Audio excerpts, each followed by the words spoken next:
The Life of Dwight L. Moody. Chapter 45, Within the Gates. Haley, were you ever homesick for heaven?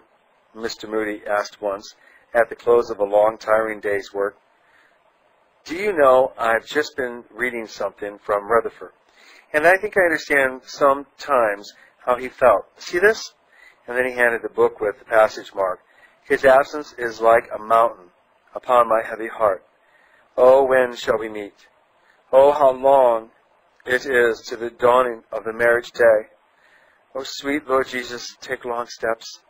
Oh, my beloved, flee like a roe or a young hart upon the mountains of separation.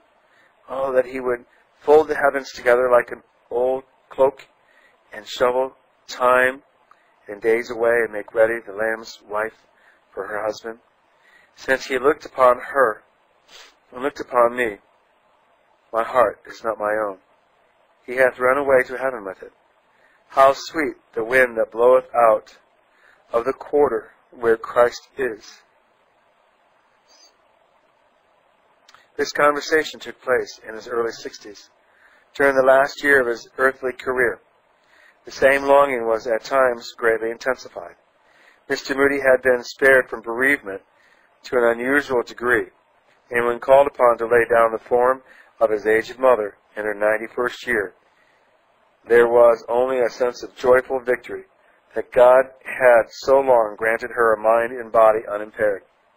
It was his solicitude for others that made him conceal from those nearest him his first symptoms of a breakdown, although doubtless he himself little realized their serious nature.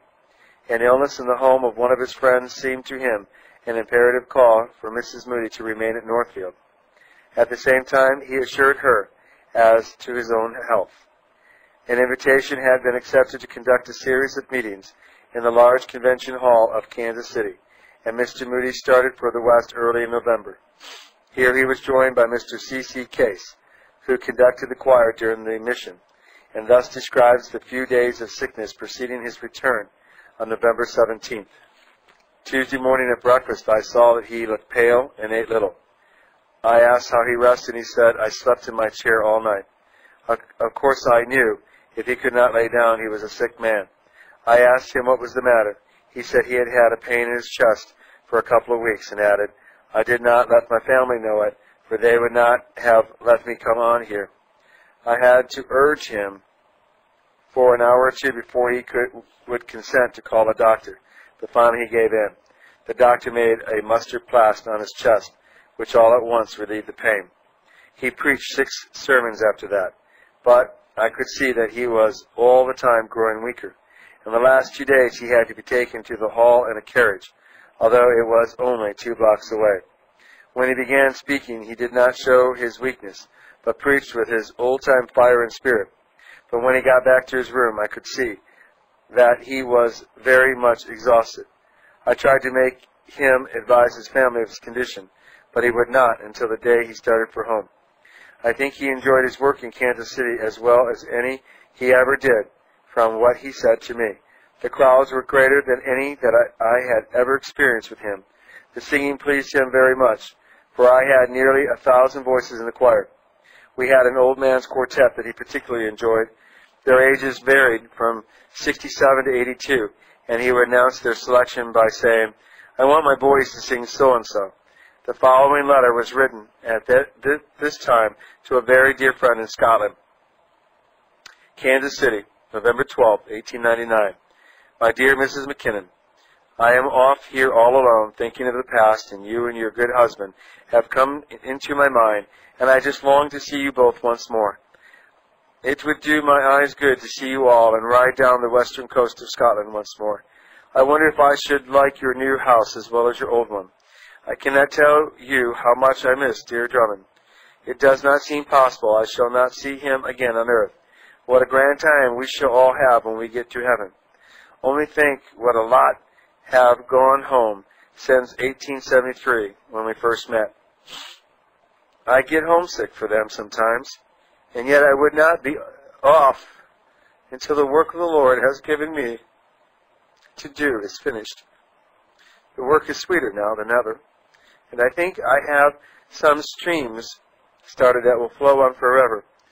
What a joy to be in the harvest field and have a hand in God's work. Will you give my warmest love to all old friends and take much for yourself? Your loving friend, D.L. Moody. In conversation with Mr. Vining, a warm friend and former student at Mount Vernon School, he talked to the institutions which he had founded and said that the work in Kansas City was, he believed, as great as any God had given him to do.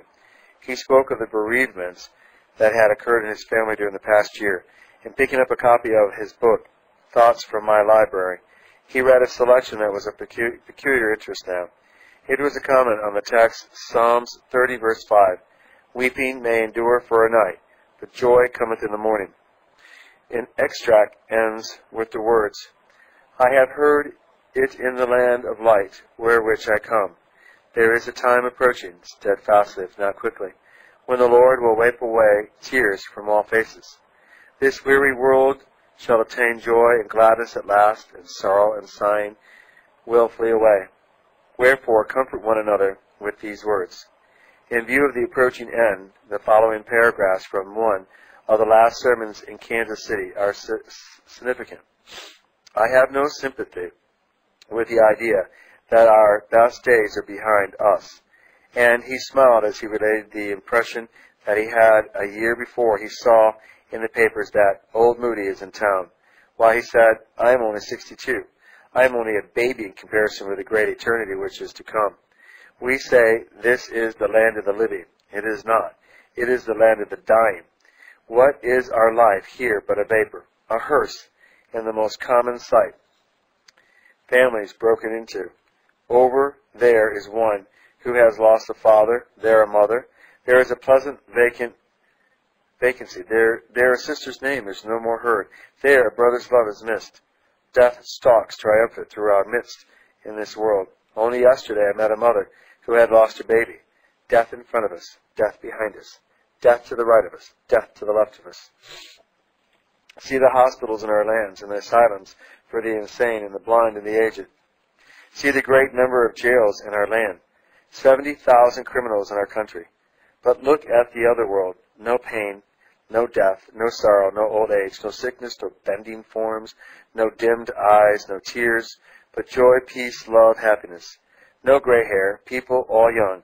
River of life for the healing of the nations and everlasting life. Think of it. Life, life, life without end. And yet, so many men choose this life on earth instead of the life in heaven.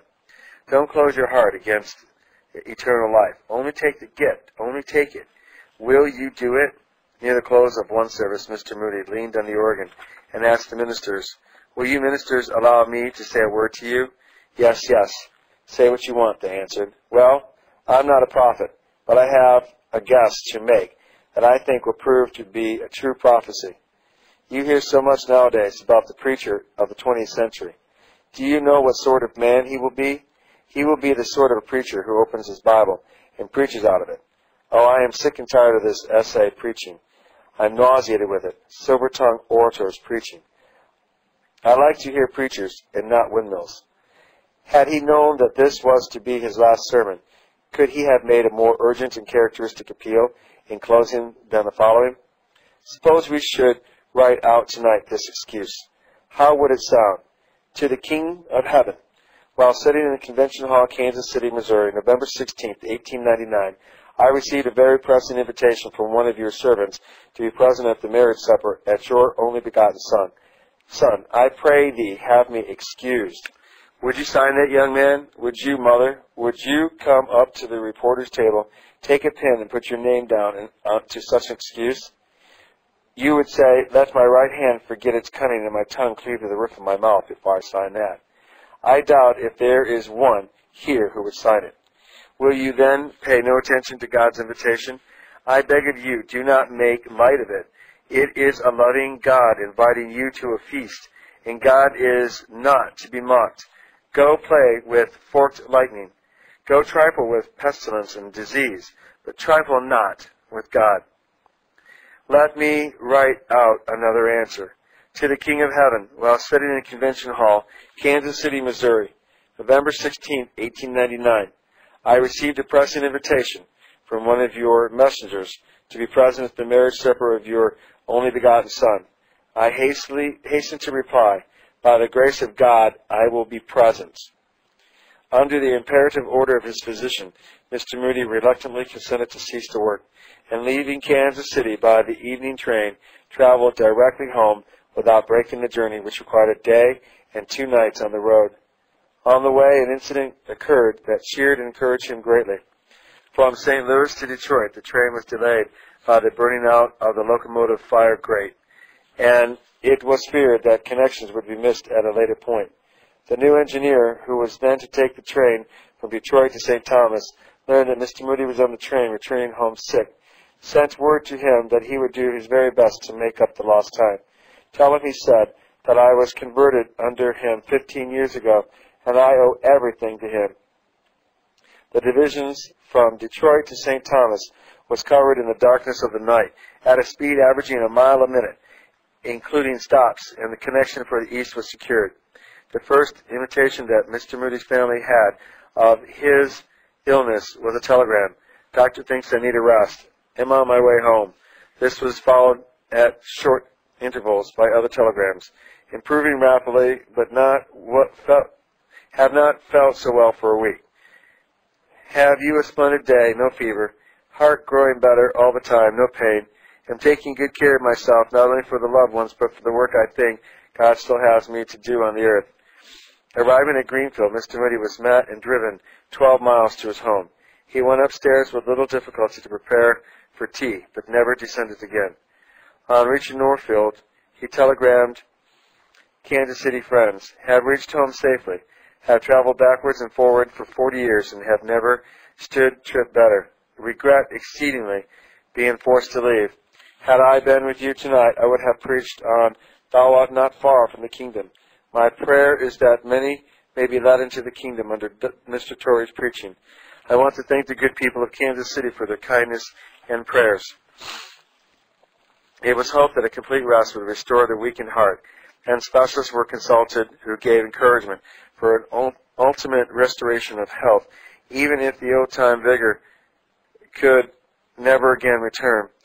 But day by day, his weakness increased. At first, it was almost imperceivable, but it grew steadily more noticeably, until the least effort seemed to tax his strength. Until within a few days of the end, he took the keenest interest in everything and insisted on being told all the latest news of the war in South Africa, over which he was greatly exercised.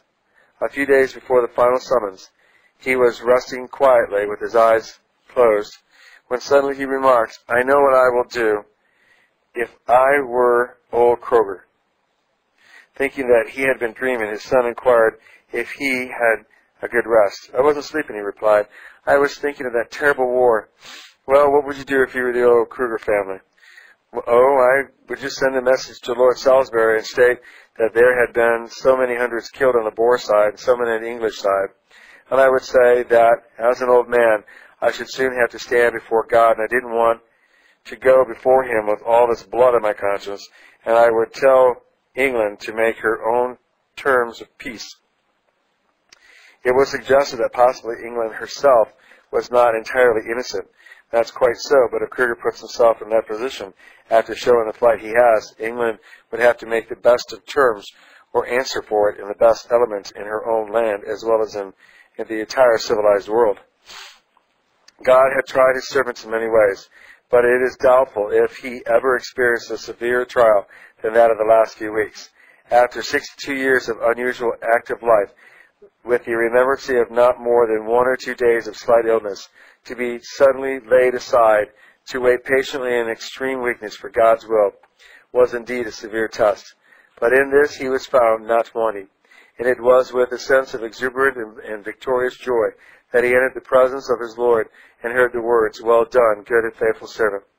As time wore slowly away, slowly to a man of such tremendous activity, he would say that every night he longed for the morning.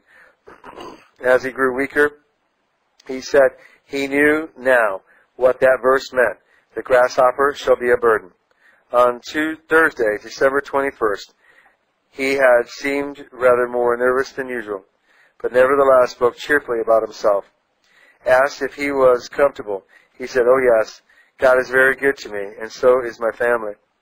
No man loved his family and life work more devotedly, and he had often said, "Life is very sweet to me, and there is no position of power or wealth that would tempt me from the throne God has given me." To the world, Friday, December 22nd, was the shortest day of all the year. But for Dwight Moody, its dawn ushered in that day that knows no night. For 46 years he had been a partaker of the divine life, and the transition from the seen world to the unseen, from the sphere of the temporal to that of eternal, was no interruption in the life with which his friends were familiar. For nearly half a century, his one aim in life had been to do the will of God, and he responded with a characteristic readiness to God's summons. Only a few days before his going, in conversation about some future plans, he referred to the possibility of his life work being nearly completed. In reply to a remonstration and an attempt to encourage him, he said, "I'm not discouraged. There's lots of hard work left in me yet, I believe. I want to live as long as I am useful. But when my work is done, I want to be up and off." A few days before the end came an illustration of his characteristic combination of faith and works. While the best medical advice had been secured, he observed the injunction of St. James to call in the elders and to anoint with oil, praying for the restoration of the sick. To within a few hours of the end, Mr. Moody shared with his family the conviction that he was improving. One of his last undertakings was to assume the publication of a monthly periodical to be the organ of the new Northfield extension work. The first number under the new management was received Thursday morning. At once he asked to see a copy, but was advised to wait and not to tax the system. But he insisted on being allowed at least to examine it, just to see how it looks, and for several minutes went through it carefully. After a rather restless night, he fell into a quiet sleep for over an hour, from which he awoke in a sinking condition. During the earlier hours of the night, Mr. Fitt, his son-in-law, had been at his bedside, and he had seemed to rest and sleep a greater part of the time. At 3 in the morning, the eldest son took the place as watcher in the sick chamber, and for several hours Mr. Moody was very restless and unable to sleep.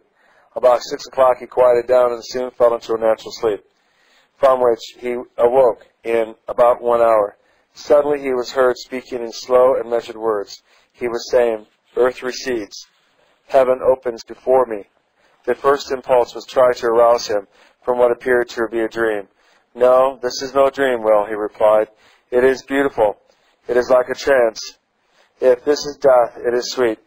There is no valley here. God is calling me, and I must go." Meanwhile, the nurse was summoning the family and the physician who had spent the night in the house. Mr. Moody continued to talk quietly and seemed to speak from another world, his last message to the loved ones he was leaving. "I have always been an ambitious man," he said, "ambitious to leave no wealth or possessions, but to leave lots of work for you to do. Will, you will carry on Mount Hermon. Paul, you will take up the seminary when he is older. Fitt, you will look after the institute, and Ambert, his nephew, will help you in the business details." Then it seems as though he saw beyond the veil, for he exclaimed, "This is my triumph. This is my coronation day. I have been looking forward to it for years." And then his face lit up, and he said in a voice of joyful rapture, "Dwight, Irene, I see the children's faces," referring to the two little grandchildren God had taken from his life in the past year. Then, as he thought he was losing consciousness, he said, "Give my love to them all." Turning to his wife, he exclaimed, "Mama, you have been a good wife to me." And with that, he became unconscious. For a time it seemed that he had passed on into the unseen world, but slowly he revived under the effect of heart stimulants, and suddenly raising himself on an elbow, exclaimed, "What does all this mean? What are you all doing here?" He was told that he had not been well, and immediately it all seemed to be clear to him, and he said, "This is a strange thing. I had been beyond the gates of death into the very portals of heaven, and here I am back again. It is very strange." Again he talked about the work to be done, assignments assigning to the sons of the Norfolk school and to his daughter and her and her husband, the Chicago Bible Institute. Then in answer to the query of his daughter, "But Father, what about Mother?" he replied, "Oh, she's like Eve, the mother of us all," evidently meaning to imply that she was able to mother the whole, and to be to all the interests as well as the children the same helpful advisor and balance that she had been to him for these many years. To the plea of his daughter that he should not leave them, he said, "I'm not going to throw my life away. I'll stay as long as I can, but if my time has come, I'm ready." Then a new thought seemed to possess him, and he exclaimed, "I'm not at all sure, but that God may perform a miracle and raise me up. I'm going to get up. If God wants to heal me by a miracle that way, all right, and if not, I can meet death in my chair as well as here." Then turning to one of the attendants who was applying warm cloth, he said, "Here, take those away. If God's going to perform a miracle, we don't want them, and the first thing I suppose we should do would be to discharge the doctor."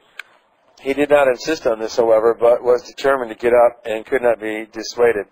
He then walked across the room to his easy chair, where he sat down for a few moments. A second sinking turn left him exhausted, and he was willing to return to bed, where he remained, quietly awaiting the end for an hour. To the very last, he was thinking of those about him and considering them. Turning to his wife only a little while before he passed away, he said, "This is hard on you, Mother, and I'm sorry to distress you in this way. It is hard to be kept in such anxiety." The last time the doctor approached to administer the hypodermic injection of nitroglycerin, he looked at him in a questioning and undecided way and said in a perfectly natural voice, "Doctor, I don't know about this. Do you think it's best? It is only keeping the family in anxiety." In a few moments more, another sinking turn came, and from it he awoke in the presence of him whom he loved and served so long and devotedly. It was not like death, for he fell on asleep, quietly and peacefully. Of his awakening consciousness beyond the thin veil, which separates the seen from the unseen, we may not know just now, but to the welcome in that city, for which at times he felt such a strange homesickness we may be sure.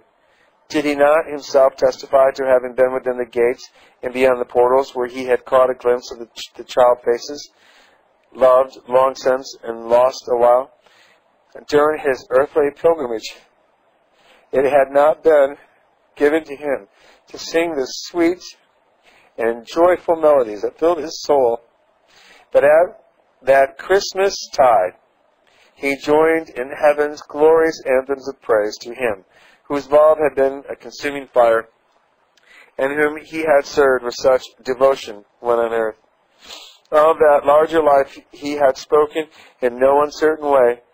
"Some day you will read in the papers that D.L. Moody of East Northfield is dead," he had said. "Don't you believe a word of it. At that moment I shall be more alive than I am now. I shall have gone up higher. That is all, out of this old clay tenement into a house that is immortal, a body that death cannot touch, that sin cannot taint, a body fashioned like unto his glorious body. I was born in the flesh in 1837. I was born in the spirit in 1856. That which is born of the flesh may die. That which is born of the spirit will live forever."